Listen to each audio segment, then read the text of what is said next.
Believing it's from his missing grandfather, Sean traces an SOS to an uncharted island. We need someone to take us to an island located here. That's the deadliest part of the ocean. There is no island there. But when he and his friends crash land, they discover the legend of the island is true. Ladies and gentlemen, I give you the mysterious island.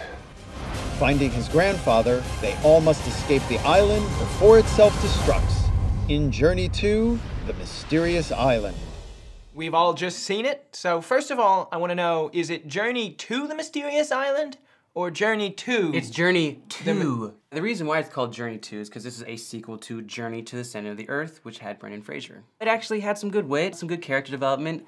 Unfortunately, this doesn't have that. It takes away any of the wit. It's very much lazy, and I don't know, it doesn't do any of the heavy lifting involved that I think it needed to. I find it interesting that you're saying that a movie about a journey to a mysterious dinosaur-inhabited island, basically for kids, needs to do a lot of heavy lifting. I thought it was a fun movie. I thought it was exciting. I thought The Rock was fun to watch. I think it needs heavy lifting in order for it to be a good movie, not for it just to be a movie. I agree that the film was a little lazy with the execution and the fact that it was super easy for them to get to the island.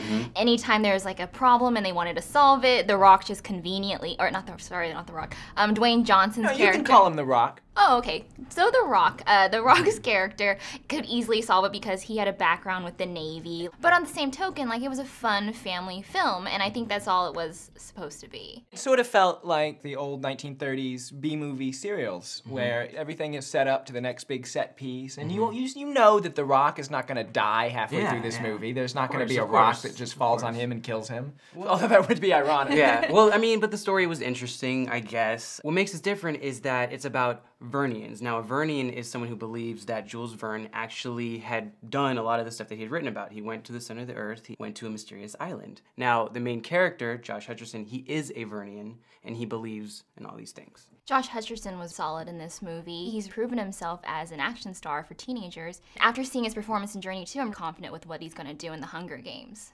Maybe all three books are about the same island.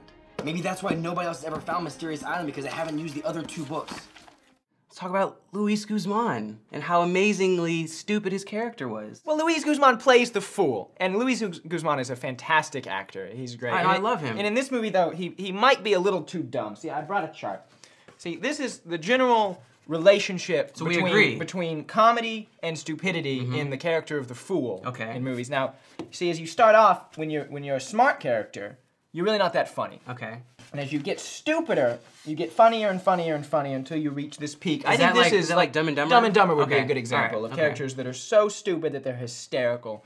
Now, Luis Guzmán, he is somewhere about here. Are you sure he's not? He's right down there, dude. And I have to note, though, that this How Stupid with the Arrow looks like it's pointing at you. No, I think it needs to point at the movie. Now you can't read it. All right, well, let's talk about the other actors. Oh, but I do have to defend Luis Guzmán before we move on. I thought he was really funny, and I don't think he necessarily stole the show, because I think The Rock stole the show. No one in this movie is going to be nominated for an Academy Award, and nobody thinks that their career is they're going to always touch back to the artistic revelations they made when they were making Journey 2. I think it's a big, dumb, fun movie. It's true, and that being said, Luis Guzmán is the biggest, dumbest, funnest part of the film. I don't think he's necessarily fun. The Rock is the most fun in the film. I really enjoyed his character a lot, and he's really funny. I like The Rock usually in everything that he does, and I thought that he was good, except for when he popped berries off of his Which that was the best part. Of the Greg movie. and I can agree that was the best part, and in a way, I think that's worth the 3D ticket. What is that? The peck pop of love. Now go on and throw a berry.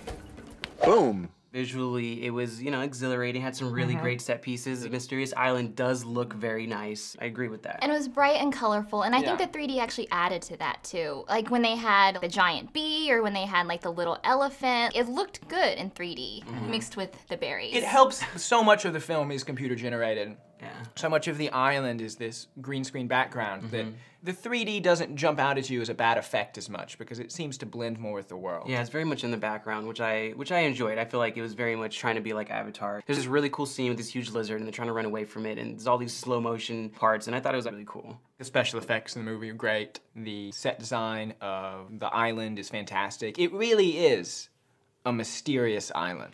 All right. let's take it to a vote. Everybody grab your tickets. All right. This is a fun family action movie that is worth the price of a 3D ticket. See it. Journey 2 is a big, dumb, fun summer action film that came out in February. The trailer is the film, so if you see that and you think you'll like the movie, you already do. See it.